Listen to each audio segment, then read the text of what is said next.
Hello everyone, this is Simply Put Finances, a show where we discuss money and how to use it in our homes. I'm Spark, your host, and welcome to my blanket fort. Let's get started. Today we're going to discuss bankruptcy. Not the cheeriest of topics, but definitely one that we need to discuss. Let's start off by defining it. What is bankruptcy? Essentially speaking, bankruptcy is when you go to court to claim that you are financially incapable of paying down your debts. The judge will go through your assets, will go through your documentation, and the court will decide if they agree with your claim. If they do agree with your claim, then many of your debts, many of your liabilities will be excused or liquidated or forgiven, however you'd like to word it. Your application for bankruptcy can be rejected. The court may look at your application and say, no, you can pay this back. We're not going to forgive your debts. So it's entirely up to the court to decide this. And this is why many people will use attorneys to help in the filing of bankruptcy to make that case to the court. When speaking of bankruptcies, you've probably heard of chapters. Chapter 7, Chapter 11, Chapter 13 bankruptcy. What do these mean? This video is not going to go into depth on those. It's beyond the scope of what we're trying to cover today. Simply put, we're going to discuss 7, 11, and 13. Chapter 7 bankruptcy is probably the most common bankruptcy for the individual home or the individual person.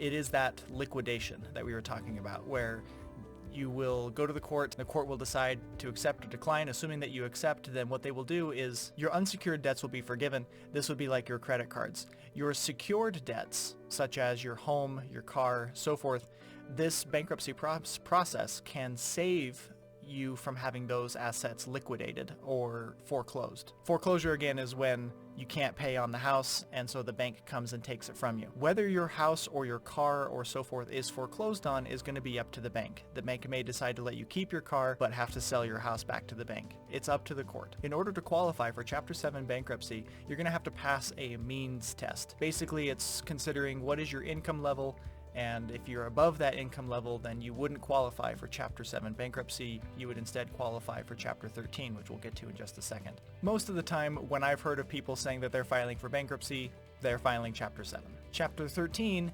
is a little less common, and it's less of a liquidation and more of a personal reorganization of finances and your debts and how you're going to pay those back. Much of Chapter 13 is about when and how are you going to pay back your debts to your creditors, and the court will need to approve your reorganization, this plan of how you're going to pay back your debts. Generally speaking, if you have a really low income, you won't be qualifying for Chapter 13. You'll probably be qualifying for Chapter 7. If you have a severe amount of debt, then you'll likely be qualifying for Chapter 11. Chapter 11 is very rare for personal, individual home type bankruptcies. They're much more common in businesses and business bankruptcies and those kinds of things.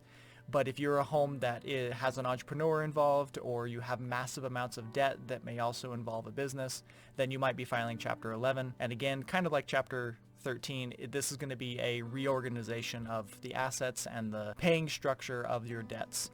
And again, the court will be with you on all that. So that was just a really brief look into Chapter 7, 11, and 13. Again, chances are, if any of us are unfortunate enough to deal with bankruptcy, it's probably going to be Chapter 7. Now, granted, everything I've been saying here has been based on United States laws. If you're not in the United States, you'll need to do additional research on how the rules are and how to play. Sometimes people like to think that, oh, well, if I get into too much debt, I can just file for bankruptcy and I'll think everything's forgiven. Not quite so. There are some things that bankruptcy does not forgive. Student loans is one of them. Even filing for bankruptcy does not forgive student loans. Government debts, like past taxes that have been unpaid, or fines or penalties, bankruptcy does not forgive those. If you pay child support or alimony, bankruptcy will not eliminate those. And also, you can probably imagine the people out there that caused this rule to be made. You're not allowed to have the debts forgiven of the expensive items that you purchased right before filing. So you can't just go out and buy a really expensive car and say, I'm going to file bankruptcy next month anyway. They're going to make you pay back on that. Again, you're not just dealing with a computer system here. You're dealing with a judge. He's going to look through things, and he's going to make his best assessment and judge you according to what's the best way to handle your finances from here on out. So what are some of the consequences of filing for bankruptcy besides just having your debt removed? For one, it's expensive. If you're filing for bankruptcy, it probably means you don't have a lot of money.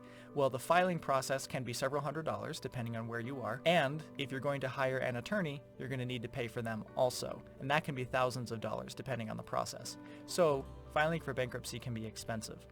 Filing for bankruptcy is also considered public record. Once it enters the court system, it's public, which means there can be some shame attached to that. I'm not attaching any shame to you here. We all make mistakes and we all get bad things happen all the time. But that doesn't mean that it's not embarrassing. And considering that, a lot of people find filing for bankruptcy to be very stressful because they know that everybody else might know. Filing for bankruptcy also can really damage your credit score. It can stay on your credit score and affect it for anywhere between 7 to 10 years. In fact, just earlier today, I got an application for one of my rental properties, and on their credit report, it showed a bankruptcy from 9 years ago.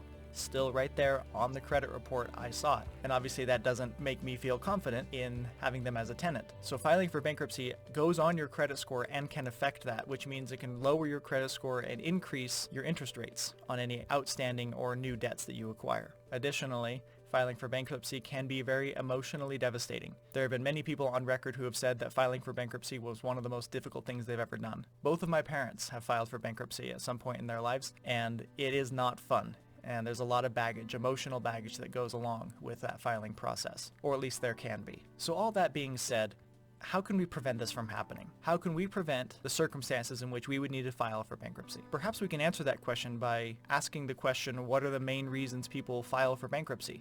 So here I have a list of the top 5 things that cause people to file for bankruptcy.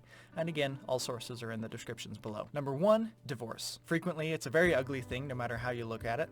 I'm a child of divorced parents myself. The splitting of the home income can put a lot of strain on outstanding debts, and frequently that strain is unable to be sustained and somebody is required to file for bankruptcy. So answering the question, how do we avoid bankruptcy? Well, I'm no marital expert. Perhaps there's something to be said for spending money on marital therapy and family counseling, and maybe that being an investment to maintaining the marriage rather than the long-term financial consequences of the divorce. I don't know.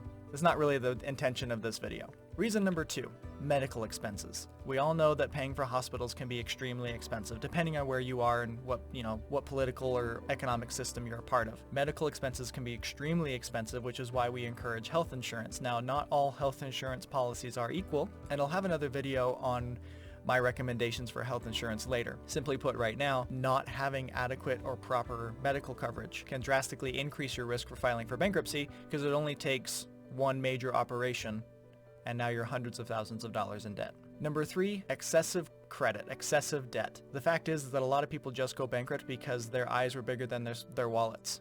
Simply put, don't go into any debt that you don't absolutely 100% need to go into. So avoid debt at all costs.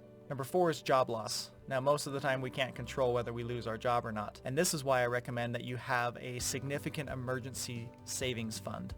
I have another video on this channel called PYF, which stands for Pay Yourself First. In that video, I talk about how much to save and why and how to do it. Definitely watch that. The link for it is in the description down below. Having an adequate emergency fund can help not prevent job loss, prevent needing to file for bankruptcy due to job loss. And lastly, which is kind of vague, unexpected expenses outside of these 4 categories. Vague as that may be, we can combat against that by having an adequate savings and an adequate emergency fund. And that's it. There's a lot more to be known about bankruptcy. It's a very intense process with lots of legal action involved. If you're considering needing to file for bankruptcy or have any additional questions, the internet is full of resources. I've linked to a couple articles in the descriptions down below where you can read more. Simply put, hopefully you never have to deal with this, and one of the best ways to prevent that is adequate emergency savings. Good luck. Hey, if you enjoyed this video, please consider sponsoring me on Patreon. The link is in the description down below. Thanks. In order to qualify for Chapter 7...